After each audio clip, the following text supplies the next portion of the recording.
আসসালামু আলাইকুম এভরিওয়ান, আশা করি সবাই ভালো আছেন। সো আমরা দেখবো আজকে ফেসবুক পেজের অ্যাক্সেস কিভাবে দিতে হয়। তো আমরা সরাসরি চলে যাবো কোনো একটা ক্রোম ব্রাউজারে। এখানে নতুন একটা ট্যাব নেব। সোজা আমরা চলে যাবো ফেসবুকে যাওয়ার পর আমরা চলে যাব আমাদের ফেসবুক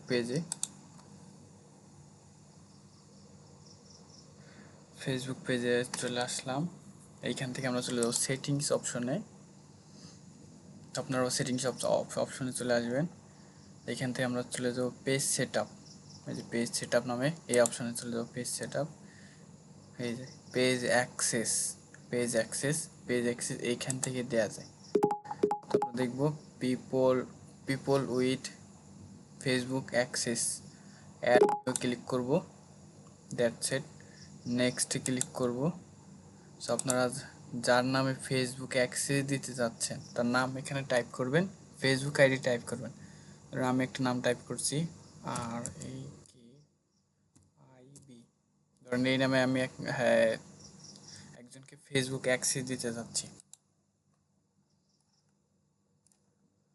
তো এই অপশন অন করে দিলে সে ফুল অ্যাক্সেস পেয়ে যাবে। Allow this person to to have full control, এটা অন করে গিভ অ্যাক্সেসে ক্লিক করলেই সে কিন্তু আপনার ফেসবুক পেজের ফুল অ্যাক্সেস পেয়ে যাবে। তার ফেসবুক পেজে একটা নোটিফিকেশন যাবে, সে ওইখান থেকে অ্যাকসেপ্ট করলেই সে আপনার ফেসবুক পেজের ফুল অ্যাক্সেস সে পেয়ে যাবে। তো আমি দেখালাম না, তো এইভাবেই করলে সে আপনার ফেসবুক পেজের ফুল অ্যাক্সেস পেয়ে যাবে। ধন্যবাদ, সবাই ভালো থাকবেন, সুস্থ থাকবেন, আল্লাহ হাফেজ।